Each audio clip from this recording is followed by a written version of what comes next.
Emeline Baume, bonsoir.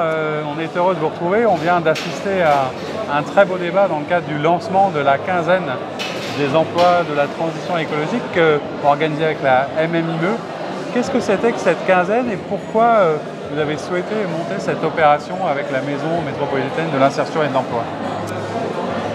Le territoire a envie de montrer que la transition est possible aujourd'hui. Et donc concrètement, on a fait le choix d'un événement sur 15 jours, d'où la quinzaine, de le lancer ce soir avec des acteurs différents et qui représentaient symboliquement le type d'acteurs qu'on mobilise, donc une entreprise, Mazo Construction, Cécile Mazo, une structure de formation qui n'existe pas sur le territoire mais qui représente la dynamique des structures de formation qui veulent accompagner à la prise de conscience des enjeux de la transition, qu'on soit en recherche d'emploi, en parcours d'insertion, en reconversion professionnelle ou en quête de sens en général, et de pouvoir réindiquer aux conseillers d'insertion sociale et professionnelle, aux conseillers d'accompagnement à l'emploi, que sur notre territoire, il y a des lieux visitables, donc ouverts, des entreprises ouvertes, pendant cette quinzaine des emplois de la transition. Il y a des temps d'échange et de dialogue avec ce qu'on appelle des prescripteurs, avec des élus locaux, avec des entrepreneurs, avec des formateurs, donc sous des formes de mini-conférences. Mais il y a aussi et surtout des opportunités d'emploi dans des activités en tension. Donc, spontanément, on pense aux activités du paysage, aux activités de la réparation, aux activités de l'alimentaire. Derrière, il y a tous les métiers productifs, en fait, qui cherchent des hommes et des femmes pour participer à l'abaissement de l'impact carbone, réparer, transformer, lutter contre les gaspillages. Et on a envie de faire passer, au travers de cette quinzaine, ce message aux familles, aux jeunes, aux collégiens, aux collégiennes, aux hommes et aux femmes en parcours d'insertion, aux hommes et aux femmes qui viennent d'arriver sur le territoire, en disant voilà, là pendant 15 jours, allez-y, profitez-en, tout est sur le site de la Maison métropolitaine pour l'insertion. Il y a des messages, j'allais dire, qui sont pour tout le monde, c'est-à-dire qu'il y a des messages pour les élus, les collectivités, pour les entreprises. Quel est le message pour chacun de vos partenaires? À une entreprise, vous lui racontez quoi par exemple et qu'est-ce que vous avez envie de lui dire? À une entreprise, on lui dit d'abord merci d'être ici, merci de vous poser la question et de dialoguer avec nous. Maintenant, on va regarder d'un peu plus près vos charges d'exploitation, l'eau, l'énergie, vos déchets. Vous faites comment? En général, les AOH, c'est pas trop, donc on a créé un outil de mesure d'impact, la métropole de Lyon, qu'on met à disposition gratuitement pour qu'il puisse regarder à 360 degrés tout ce qu'il fait ou ne fait pas dans son entreprise. Et après, on resserre, on dit bah voilà, sur le sujet de l'impact carbone, on peut t'accompagner. Est-ce que tu es OK? Oui, non. Si tu es OK, on y va, on compte. Tu sais qu'il y a des structures d'insertion qui savent t'accompagner sur la question de la gestion de tes déchets. Ah non, je ne savais pas.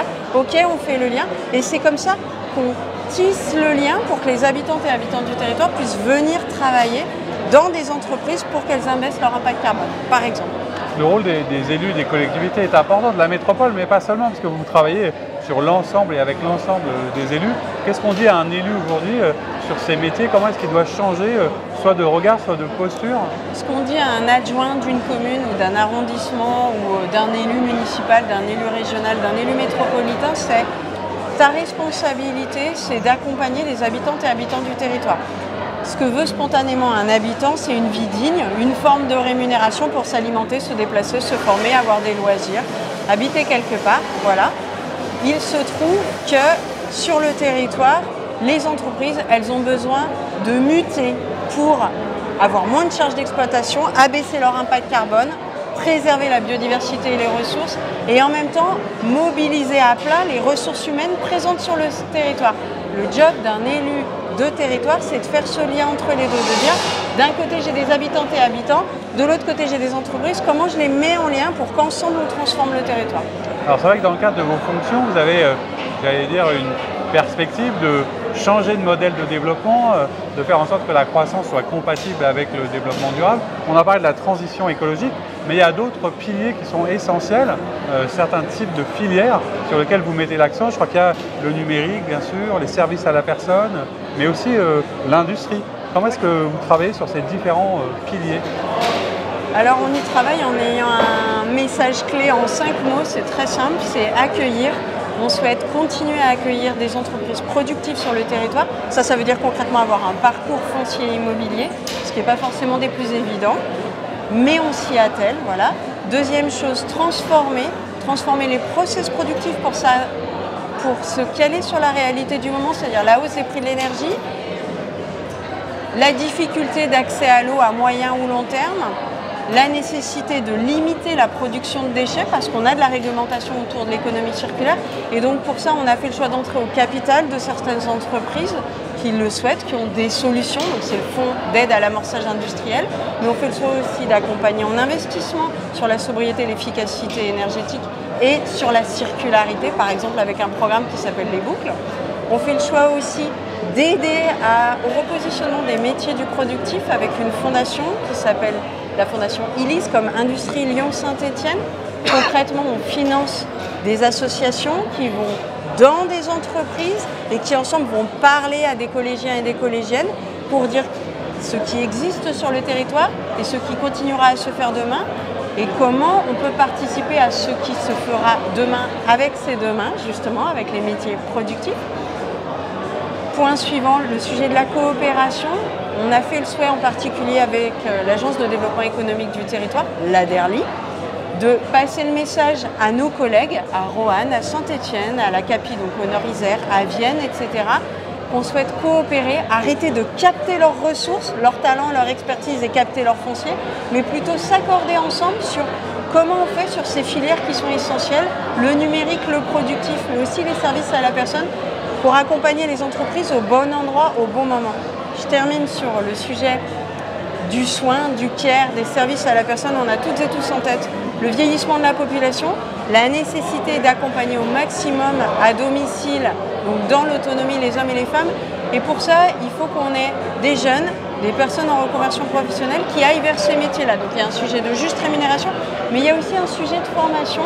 Et avec la MMIE, on travaille vraiment sur cet objet-là pour faire passer le message que voilà, l'accompagnement à domicile, ça peut être un moment dans la vie, ça peut être 3 ans, 4 ans, 5 ans, c'est pas pour toute la vie.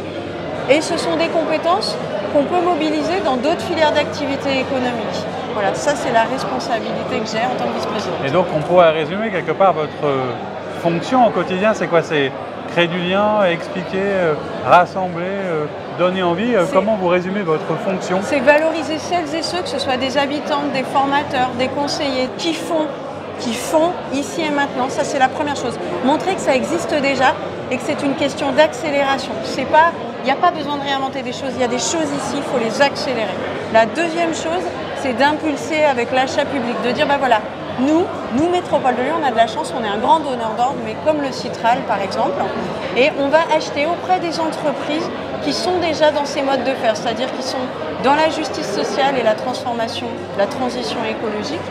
Mon troisième message, c'est la convivialité et le lien. C'est de mettre en lien, comme on vient de faire ce soir, des hommes et des femmes qui ne se connaissent pas et qui finalement, en se mettant ensemble, seront un peu plus efficaces, seront dans cette accélération. Merci beaucoup et puis bonne quinzaine. Merci. À très bientôt. Au revoir.